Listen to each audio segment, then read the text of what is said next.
कभी कोई बड़ी चीज खरीदने का मन हुआ है, जैसे नया फोन या लैपटॉप, लेकिन क्रेडिट कार्ड के भारी भरकम ब्याज से डर लगता है? अगर ऐसा है तो शायद इसका एक बहुत स्मार्ट हल मौजूद है। आज हम एक ऐसे ही विकल्प को समझने वाले हैं। तो सबसे बड़ा सवाल यही है, क्या बिना क्रेडिट कार्ड के नो कॉस्ट ईएमआई पे शॉपिंग करना सच में मुमकिन है? मतलब सिर्फ प्रोडक्ट की कीमत चुकाई जाए, कोई एक्स्ट्रा ब्याज नहीं, कुछ भी नहीं। तो इसका जवाब है हाँ, बिल्कुल मुमकिन है। और आज हम यही जानेंगे कि ये काम कैसे करता है। इस कार्ड को पूरी तरह से समझने के लिए हम 5 आसान हिस्सों में बात करेंगे। सबसे पहले ये आखिर है क्या चीज, फिर देखेंगे कि इसके फायदे क्या हैं, इसमें कौन कौन से चार्ज लगते हैं, इसे कौन ले सकता है, और आखिर में इसे पाने का सबसे तेज तरीका क्या है। तो चलिए सबसे पहले ये समझते हैं कि ये कार्ड आखिर है क्या, क्योंकि इसका नाम भले ही कार्ड हो, पर ये आपके पर्स में रखे हुए क्रेडिट कार्ड जैसा बिल्कुल भी नहीं है। तो सबसे जरूरी बात, Bajaj Finserv Insta EMI card एक डिजिटल कार्ड है। इसे ऐसे समझिए कि ये असल में एक प्री अप्रूव्ड लोन लिमिट है। ये आपको नो कॉस्ट ईएमआई पर खरीदारी करने की ताकत देता है। ये कोई क्रेडिट कार्ड नहीं है जहां आप पैसे उधार लेते हैं और बाद में उस पर ब्याज चुकाते हैं। नहीं, ये एक फिक्स्ड लोन की तरह काम करता है। अच्छा, अब जब हम ये समझ गए हैं कि ये क्या है, तो चलिए देखते हैं कि इसके वो कौन से फायदे हैं जो इसे इतना खास बनाते हैं। इसका जो सबसे बड़ा आकर्षण है वो है इसकी शॉपिंग लिमिट। यहाँ 3 लाख रुपए तक की प्री अप्रूव्ड लिमिट मिल सकती है। ये एक बहुत बड़ी रकम है जिससे महंगे गैजेट्स, होम अप्लायंसेस या फिर फर्नीचर जैसी बड़ी खरीदारी भी आसानी से प्लान की जा सकती है। सिर्फ लिमिट ही नहीं, इसे चुकाने में भी काफी फ्लेक्सिबिलिटी है। पेमेंट के लिए 60 महीने यानी कि पूरे 5 साल तक का समय चुना जा सकता है।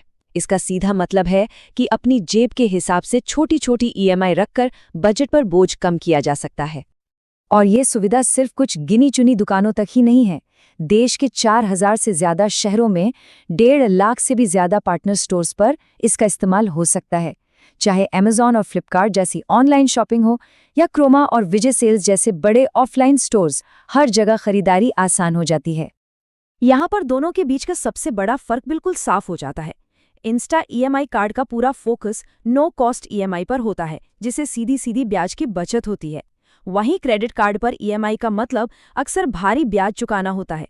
इसीलिए ये कार्ड बड़ी और प्लान की हुई खरीदारी के लिए बेहतरीन है, जबकि क्रेडिट कार्ड हर तरह के छोटे बड़े खर्च के लिए इस्तेमाल होता है। लेकिन फायदे यहीं खत्म नहीं होते। कई प्रोडक्ट्स पर 0 डाउन पेमेंट का ऑप्शन मिलता है, यानी खरीदारी के समय 1 भी रुपया नहीं देना। साथ ही अगर कभी पैसे आ जाए और लोन को समय से पहले बंद करना हो, तो पहली ईएमआई के बाद कोई एक्स्ट्रा चार्ज, जिसे फोक्लोजर चार्ज कहते हैं, वो नहीं लगता। और ये पूरी प्रक्रिया डिजिटल और पेपरलेस है, जो इसे और भी आसान बनाती है। अब बात करते हैं उस सवाल की जो सबके मन में आता है, क्या इसमें कोई छिपे हुए चार्ज है? चलिए पूरी पारदर्शिता के साथ इसकी फीस और चार्जेस को समझते हैं। तो चार्जेस की बात करें तो तस्वीर काफ़ी साफ है।